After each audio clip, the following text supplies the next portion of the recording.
Old man here, and yep, we have another package to open up. That story is coming right up.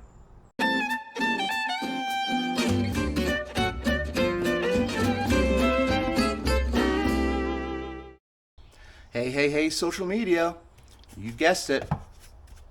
We've got another package to open up.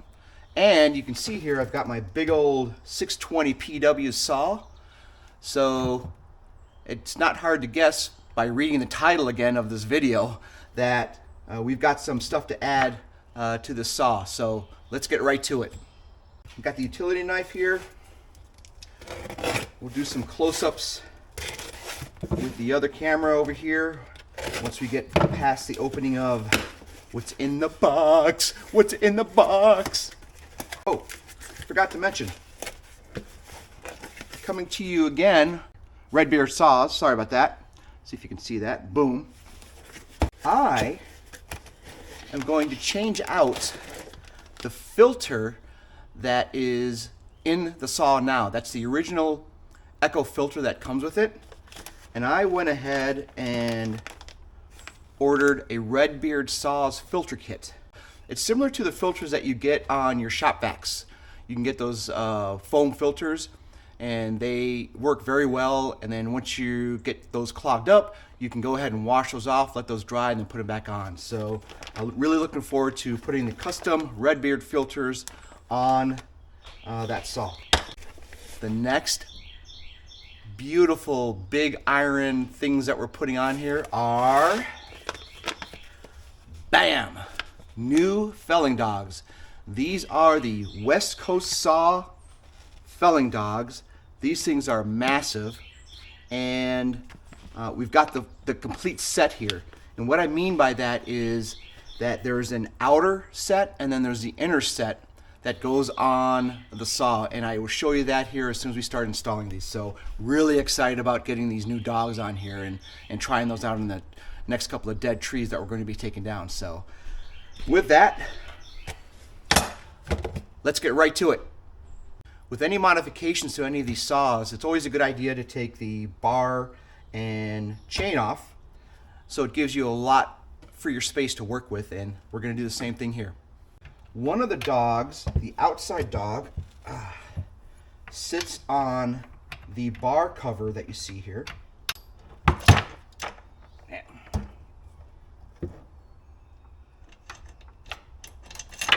All right. Chain off, the bar guard, and we're just going to move this aside. We're going to do the air filter first, figure out how that goes on, and then get right to the dog. So what we need to do is take this cover off and get the air filter off and then install the new one. What I've done here is I've removed the filter from the housing that came with it. It was already installed, as if you noticed that earlier. And what I'm finding is it's going to be much easier to put the bottom plate on first. So let's go ahead and get that on. There's my O-ring. And then that's going to sit on there like that. It's not going to move anywhere. And then I'm going to put the actual ring on where the filter fits on top of that. That's going to go on the little ledge that sticks out on the bottom plate, and then this goes on with the knob face pointing out, so you can turn this easier as you put it on. So check this out. That just spins on. Now all I'm going to do here is just tighten this up. I'm going to make sure that the hole is still lined up with the choke and just tighten this up. And that's what this centerpiece is for. You can just keep tightening it up. I want to get it snug, but not over tighten it, right? Nice and snug. So that's on there. That's not going anywhere. Looks really good. And then I'm going to just place my filter right over the entire unit here. So check this out. That's just going to slide over. And then what we want to do is we want to get it snug up against the entire housing, not leaving any gaps or air pockets on the side for debris to get into the air filter and the carburetor, etc., etc. you want your air filter to catch all of that, right? So I'm just gonna put that over like that. It's really snug in there. This looks really good. Okay, perfect. All right, and then once that's completely on there, it looks really good. The cap that you see here, make sure the choke's all the way out. Now this is gonna go back on, but it's gonna go on very snug, so check it out. There we go. So it is a tight fit, but it will eventually go on, and then you just tighten this up.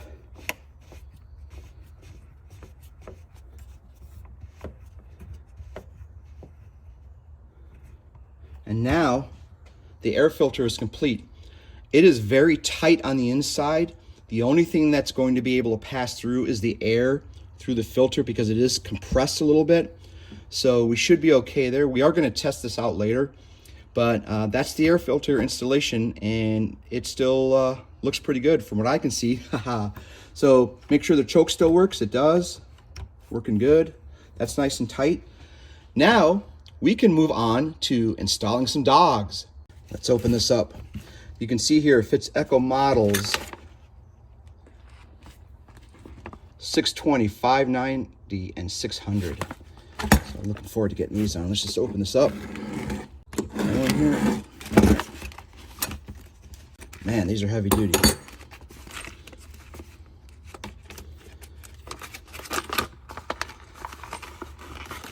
All right, we've got a couple of accessories here.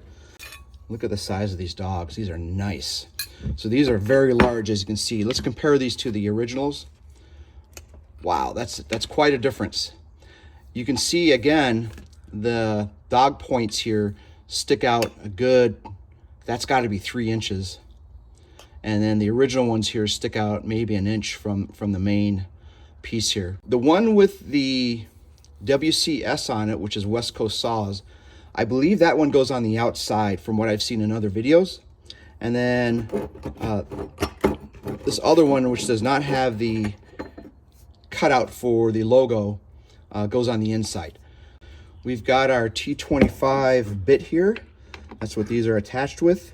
Let's go ahead and just take that off. Got the impact drill going here.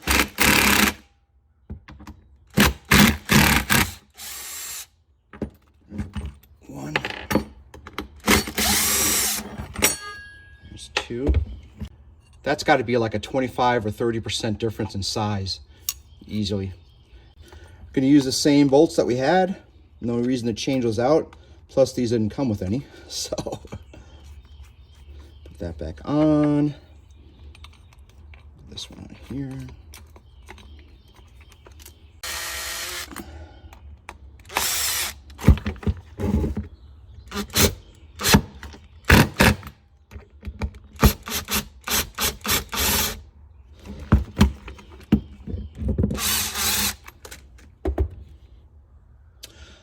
Look at that.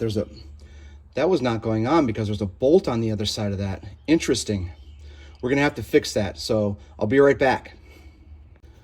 All right, I fixed that. I said bolt earlier. It's actually a nut that sits on that locks that in. So that is fixed now. And there is the new dog sitting on the outside of the bar and chain cover, and it looks fantastic. I gotta say, it looks awesome. What's interesting about the dogs that are on this side is you've got a T25 bolt sitting on the inside of the inside dog, and then there is a bolt, I'm going to turn this around here, on the outside of the inside dog right there. And those have to come off, and they're just going to go in on opposite ends. That's kind of interesting. Now I get why they did it, because this is where the engine is and everything down here, so you can't really go in from this side, you have to go in from that side. So good stuff. But anyways, let's go ahead and take off these dogs on this side and see what we can do. Get that in there like this, I believe this is another T25. I sure hope it is. It does not appear to be, actually. So I'm going to have to find out what opens that one up. And then this one is a T25, so let's at least get this one off. All right. There's one. Let's figure out what this side is. I cannot really tell. Oh, it's just a regular. Okay, so that's just a regular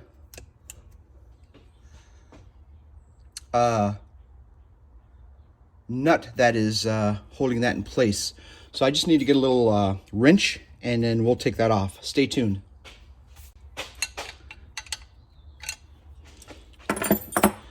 First try. I've got a 5/16 inch wrench and I'm just gonna unloosen this one here. Let's see how this works. Hopefully this isn't too bad. That's tightening it. Go the other way. There we go.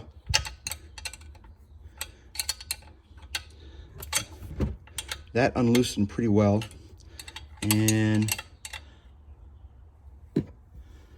it looks like, it looks like it's spinning this piece right here. Let me see if I can zoom in a little bit and show you. So as I spin this one to unloosen it, you can see this one is spinning because that's some kind of spacer in there. But it is stopping if I just put my hand on it, so we're good to go there. So this just fell out at the bottom here, this little piece here. That looks like a spacer, and we're gonna put that back in when we put the other screw back in, so it keeps this straight. So that makes sense. Just tilt it up like this, boom, and then take it off. This should line up quite nicely with this dog, and there it is. Holes line up. It's gonna look great. And let's go ahead and put that back on. So I'm clean that up a little bit here. It's just my finger. Okay. And then the spacer plate fits in perfectly like this. Lines up with the hole. And then I'm gonna angle this in so I can get it underneath the bolt here into the hole. Place the first bolt in here. This should go in pretty nice and thread up pretty good. And it does. Check that out. Yeah, that's going in. All right. I'm going to slightly tighten this.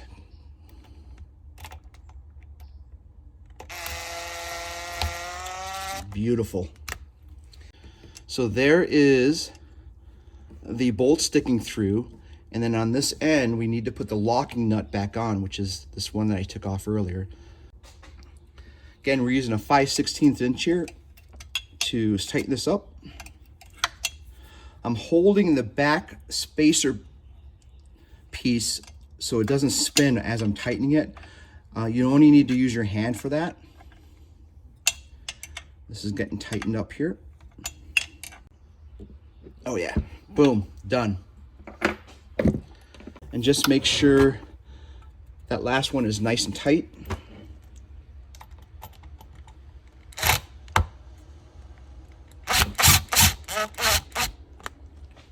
So let's take a closer look at that.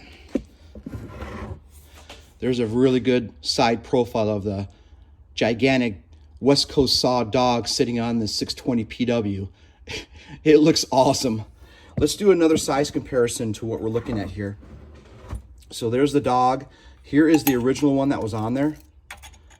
God, that is just such a big difference, isn't it? Let's go ahead and get the chain and bar back on, and then we'll take a look at the final product here. All right, let's get this chain and chain bar back on to the saw. Looking good.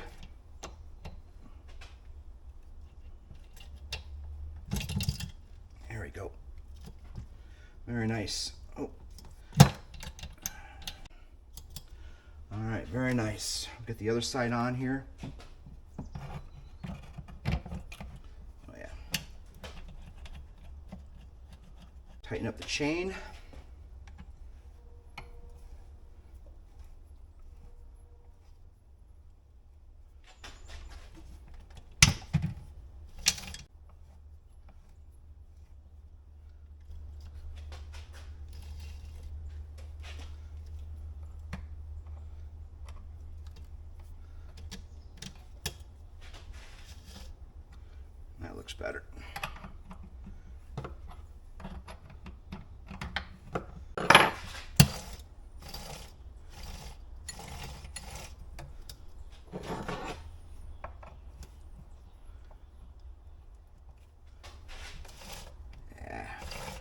go.